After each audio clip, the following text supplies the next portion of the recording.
الحمد لله نحمده ونستعينه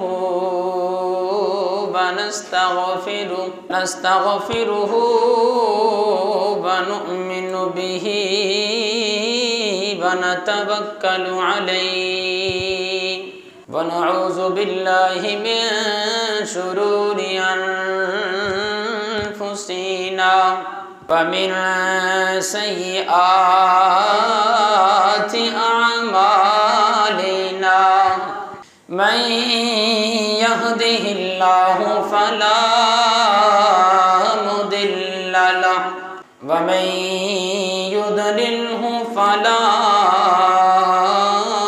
هادي له ونشهد أن لا إله إلا الله وحده لا شريك له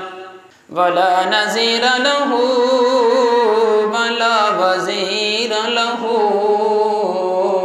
ولا مشير له ولا معين له ونشهد أن سيدنا وسندنا وحبيبنا وطبيبنا وكريمنا معصومنا مقصودنا محمدا عبده ورسوله أما بعد فأعوذ بالله من الشيطان الرجيم بسم الله الرحمن الرحيم ما لكم لا تقاتلون في سبيل الله والمستضعفين من الرجال والنساء والولدان الذين يقولون ربنا أخرجنا من هذه القرية الظالم أهلها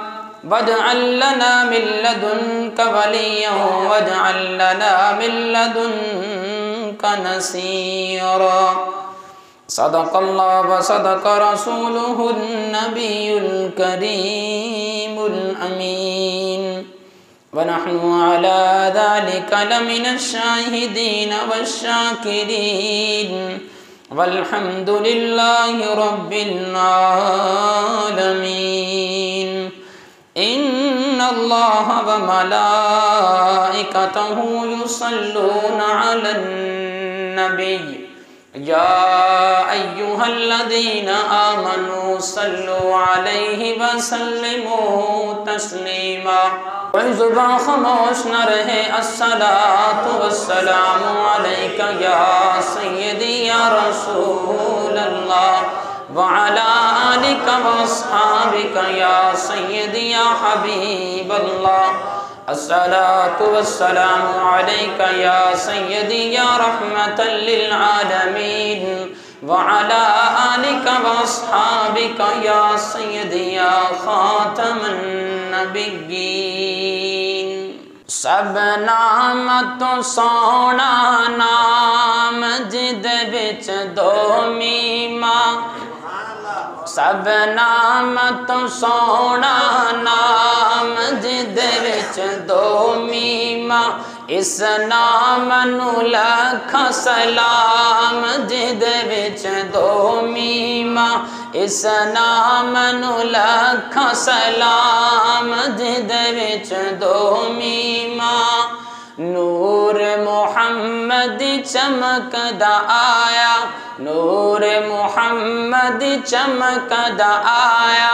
عرش فرش تے چانن لایا سونے نے سونا نام رکھایا سونے نے سونا نام رکھایا اس نام تو سب قربان جد وچ دو میما اس نام تو سب قربان جد وچ دو میما سب نام تو سونا نام جد وچ دو میما سارے نام نبی دے پیارے، سارے نام نبی دے پیارے، ایک دوجے تو بد کے سارے، سارے نام تجلیاں والے، سارے نام تجلیاں والے، اس نام دی وکھری شان جدے وچ دو میما، اس نام دی وکھری شان جدے وچ دو میما، اس نام نو لکھاں سلام جدے وچ دو میما، اس نام تو سب قربان جدے وچ دو میما، کملی لے کے عمر گزاری اے گل جان دی دنیا ساری، کملی لے کے عمر گزاری اے گل جان دی دنیا ساری، نام نبی تو صدقے واری، اس نام وچ سب دی جان جدے وچ دو میما، اس نام تو سب قربان جدے وچ دو میما، نام محمد جگ وچ تمیا، بھائی ساجد، نام محمد جگ وچ تمیا، سب تو پہلے آدم چومیا، پھر جبرائیل امین چومیا، پھر جبرائیل امین چومیا، پھر چومیا صدیق عثمان جدے وچ دو میما،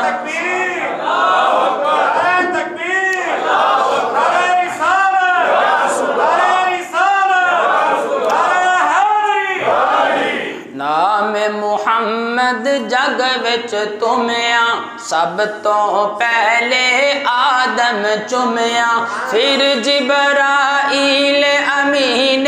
چومیا، پھر جبرائیل امین چومیا، پھر چومیا صدیق عثمان جدے وچ دو میما، اس نام تو سب قربان جدے وچ دو میما، اس نام دی وکھری شان جدے وچ دو میما، اس نام نو لکھاں سلام جدے وچ دو میما۔ ہر قسم کی حمد و ثنا اللہ رب العزت کی ذات کے لیے جو مالک کائنات بھی ہے اور مالک شش جہات بھی ہے۔ اللہ جل وعلا کی حمد و ثنا کے بعد لاکھوں کروڑوں درود پاک امام الانبیاء فخر الانبیاء احمد مجتبی حضرت محمد مصطفیٰ سرور کونین صلی اللہ تعالی علیہ وآلہ وسلم کی بارگاہ ناز میں اپنی عقیدتوں محبتوں کا خراج تحسین پیش کرنے کے بعد واجب الاحترام قابل صد احترام بھائیوں دوستوں اور بزرگوں، میں نے آپ کے سامنے قرآن مجید فرقان حمید کی ایک آیت کریمہ تلاوت کی ہے، جس کے اندر اللہ رب العزت ارشاد فرماتے ہیں وَمَا لَكُمْ لَا تُقَاتِلُونَ فِي سَبِيلِ اللَّهِ، اللہ تعالیٰ ارشاد فرماتے ہیں کہ تمہیں کیا ہو گیا ہے کہ تم اللہ کے راستے میں جہاد نہیں کرتے۔ وَمَا لَكُمْ لَا تُقَاتِلُونَ فِي سَبِيلِ اللَّهِ، تمہیں کیا ہو گیا ہے کہ تم اللہ کے راستے میں جہاد نہیں کرتے۔ کیا کرنا ہے؟ وَالْمُسْتَضْعَفِينَ مِنَ الرِّجَالِ وَالنِّسَاءِ وَالْوِلْدَانِ الَّذِينَ، کہ حالانکہ کمزور مرد بھی ہیں، کمزور عورتیں بھی ہیں، پھر اس طرح مسلمان بچے بھی ہیں، وہ یہ کافروں کے مشرکین کے یہود و نصارہ کے ظلم و ستم سے تنگ آ کر دعا کر رہے ہیں۔ کیا دعا کر رہے ہیں کہ یقولون ربنا اخرجنا من هذه القرية الظالم اهلها، وہ یہ دعا کر رہے ہیں کہ اے ہمارے رب ہمیں اس شہر سے نکال لے اور اپنی طرف سے کوئی اپنا حمایتی ہماری مدد کے لیے بھیج دے۔ جو مظلوم مسلمان ہیں وہ کشمیر کے اندر ہیں، وہ ایران کے اندر ہیں، وہ شام کے اندر ہیں، وہ چیچنیا کے اندر ہیں، وہ بوسنیا کے اندر ہیں، وہ فلسطین کے اندر ہیں، وہ افغانستان کے اندر ہیں، جہاں پر بھی مسلمان ہیں وہ تو پکار پکار کر کہہ رہے ہیں، اور اللہ فرما رہے ہیں وَمَا لَكُمْ لَا تُقَاتِلُونَ فِي سَبِيلِ اللَّهِ، تمہیں کیا ہو گیا ہے کہ تم اللہ کے راستے میں جہاد نہیں کرتے؟ تمہیں کیا ہو گیا ہے کہ تم اللہ کے راستے میں اس تلوار کو اٹھا کر نہیں نکلتے ہو جس تلوار کو حضرت خالد بن ولید رضی اللہ تعالی عنہ لے کر نکلے تھے؟ پھر وہ تو مدینہ اور مکہ کی سرزمین تک تو محدود نہیں رہے نا، وہ تو تلوار لے کر کہاں مکہ، کہاں مدینہ، کہاں کیسر و کسریٰ، کہاں روم، کہاں فارس، اور کہاں جناب والا افغانستان، اور کہاں پاکستان کا شہر ملتان، کہاں تک صحابہ کرام نہیں پہنچے، دنیا کے ایک خطے کے اندر پہنچے۔ کیوں پہنچے؟ اس لیے کہ قرآن کہتا تھا کہ میرے حضور کے غلاموں وَمَا لَكُمْ لَا تُقَاتِلُونَ فِي سَبِيلِ اللَّهِ، تمہیں کیا ہو گیا ہے کہ تم اللہ کے راستے میں جہاد نہیں کرتے ہو؟ اس وقت کشمیر کے اندر، فلسطین کے اندر، چیچنیا، بوسنیا کے اندر، شام کے اندر مسلمان تو آہو بکا کر رہے ہیں، مسلمانوں کو پکار رہے ہیں کہ جہاد کے لیے نکلو، ظلم و ستم کرنے والے جو ہیں ان کے شکنجے سے ہمیں نکالو، اور اللہ حکم دے رہے ہیں کہ وَمَا لَكُمْ لَا تُقَاتِلُونَ فِي سَبِيلِ اللَّهِ، کہ تمہیں کیا ہو گیا ہے کہ تم اللہ کے راستے میں جہاد کے لیے نہیں نکلتے ہو، حالانکہ اللہ رب العزت تو تمہیں حکم دے رہا ہے کہ تم اللہ کے راستے میں نکلو۔ اس امت کے اندر، اس امت کے لیے سب سے زیادہ بڑا غم خار اس امت کے لیے حضور جانے جانا صلی اللہ تعالی علیہ وآلہ وسلم ہیں۔ تو میرے حضور نے دینی اور دنیاوی تمام امور پر آقا علیہ الصلوۃ والسلام نے امت مسلمہ کی رہنمائی فرمانے کے ساتھ ساتھ مستقبل میں آنے والے جو مشکلات تھی، جو پریشانیاں تھیں، ان سے بھی میرے حضور نے آگاہ کیا ہے۔ حضور رحمت عالم صلی اللہ تعالی علیہ وآلہ وسلم کے نقش قدم پر چلتے ہوئے ہر مسلمان پر فرض ہے کہ وہ مسلمانوں کی خیر خواہی کرے، مسلمانوں کا خیال کرے، مسلمان جو ظلم و ستم کے شکنجے میں ہیں انہیں وہاں سے نکالے۔ یا آقا علیہ الصلوۃ والسلام کا فرمان بھی ہے کہ وہاں سے ان کو نکالے۔ اب اس وقت امت مسلمہ کا جو حال ہے وہ آپ کے سامنے ہے کہ پوری دنیا کے اندر اگر کوئی پس رہا ہے، ظلم و ستم کے شکنجے میں ہے، تو وہ نہ یہودی ہیں، نہ عیسائی ہیں، نہ کوئی دوسرے مذہب والا ہے، وہ مسلمان ہیں جو ظلم و ستم کے شکنجے کے اندر اس وقت پھنسے ہوئے ہیں اور ان پہ ظلم ہو رہا ہے۔ علامہ اقبال رحمۃ اللہ علیہ نے، قلندر لاہوری رحمۃ اللہ علیہ نے مسلمانوں کی یہ پریشانی کا جب یہ عالم دیکھا تو آپ نے فرمایا تھا، اور وہ ہو کے رہنا ہے، جو علامہ اقبال رحمۃ اللہ علیہ نے فرمایا تھا وہ ہو کے رہنا ہے، اور وہ ہو رہا ہے، اور انشاءاللہ ان قریب وہ ہونے والا ہے۔ علامہ اقبال رحمۃ اللہ علیہ نے فرمایا تھا کہ نکل کل صحرا سے جس نے روما کی سلطنت کو الٹ دیا تھا، سنا ہے قدسیوں سے میں نے وہ شعار پیش ہوشیار ہوگا۔ یہ ہو کے رہنا ہے، یہ ہو کے رہنا ہے۔ کیسے ہونا ہے؟ میں آپ کو یہ جرت مندانہ جو زندگی ہے نا یہ آپ کے سامنے رکھتا ہوں۔ جب بڑوں کے اندر جرت ہو، غیرت ہو، ہمت ہو، دلیری ہو، بہادری ہو، شجاعت ہو، جب بڑوں کے اندر یہ ساری باتیں پائی جائیں نا تو چھوٹے جو ہوتے ہیں وہ خود بخود دلیر ہو جاتے ہیں۔ اگر ایک باپ خود دلیر ہو نا اس کے بچے دلیر بن ہی جاتے ہیں، اگر خود باپ بزدل ہو تو بزدل باپ کے بچے شیر نہیں بن جاتے، بزدل باپ کے بچے بھی بزدل ہی بنتے ہیں۔ شیر کا بچہ شیر ہی بنتا ہے، لومڑی کا بچہ لومڑی بنتا ہے۔ اگر کوئی شیر ہو، کوئی مرد مجاہد ہو تو اس کی نسل میں اللہ مرد مجاہد ہی پیدا فرماتا ہے۔ اب دیکھیں حضرت سلیمان علیہ السلام کا خط سنیں، میں یہ مختصر کروں گا، اس کی ایک لمبی تفصیل میں آپ کے سامنے رکھنا چاہتا ہوں۔ حضرت سلیمان علیہ السلام کا دور اقدس ہے، تو آپ کے دور اقدس کے اندر ملکہ بلقیس، آپ نے واقعہ سنا ہوا ہے، جو ہدہد پرندہ تھا، یہ ہدہد پرندہ وہاں جب پہنچا دیکھا کہ ایک سلطنت قائم ہے، اور سلطنت کے اندر جو بادشاہ ہے وہ ملکہ بلقیس ہے جو وہاں کی بادشاہی کرنے والی ہے۔ تو ہدہد جو تھا یہ پرندہ واپس آ کر حضرت سلیمان علیہ السلام کی خدمت میں حاضر ہوا۔ میں یہ مختصر کروں گا۔ سلیمان علیہ السلام کی خدمت میں حاضر ہوا اور حاضر ہو کر کہتا ہے کہ اللہ کے نبی سلیمان علیہ السلام، میں نے ایک جگہ پر ایک نقشہ دیکھا ہے کہ وہاں پر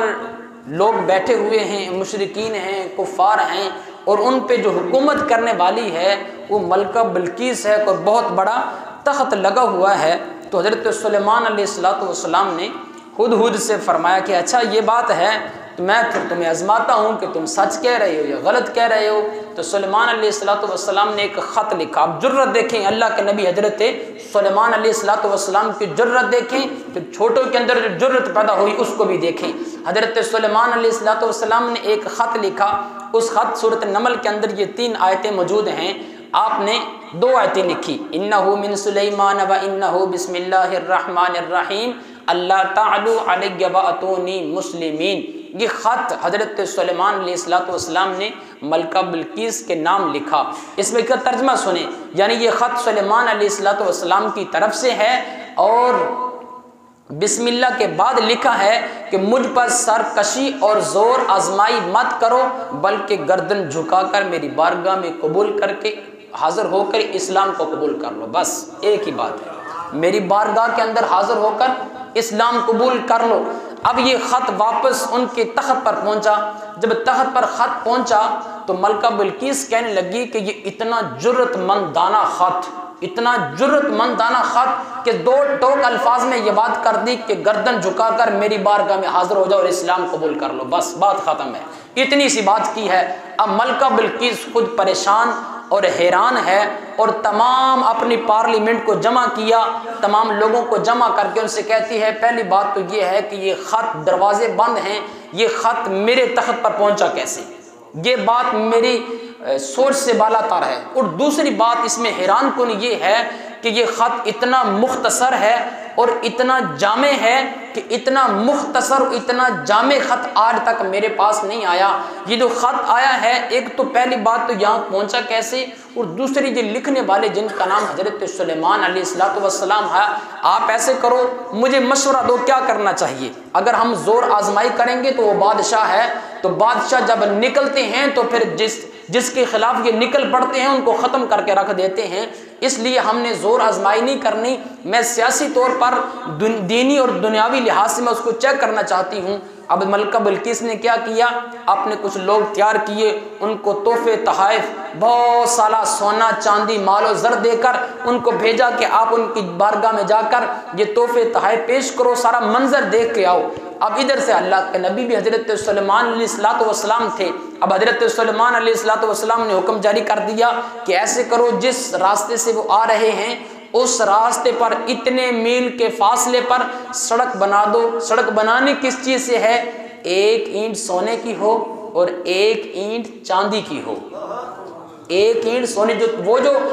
کفار ہیں، مشرکین ہیں، وہ تحفے تحائف اور سونا چاندی مال و زر لے کر میری بارگاہ میں مجھے دینے کے لیے آ رہے ہیں، تم یہ اتنے میل کے فاصلے پر جو سڑک بنا دو، وہ 1 اینٹ سونے کی ہو، 1 چاندی کی ہو، اور اس سڑک پر تم سمندروں کے جو جانور ہیں ان کو باندھ دو۔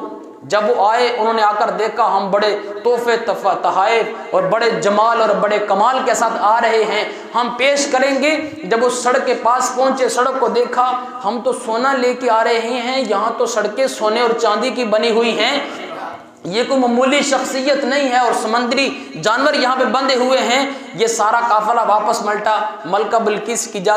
بارگاہ میں جا کے عرض کی، آپ نے ہمیں تحفے تحائف دیے ہیں کہ ان کو دے کے اور سونے چاندی کے، ان کی تو سڑکیں سونے اور چاندی کی بنی ہوئی ہیں، یہ تحفے ان کی بارگاہ میں کیا چیز ہے؟ تو آپ کا جرت مندانہ خط اتنا مضبوط تھا، اتنا مضبوط تھا کہ ملکہ بلقیس گردن جھکا کر اسلام کو قبول کر لی۔ جب بڑوں کے اندر جرت ہو، بڑوں کے اندر ہمت ہو،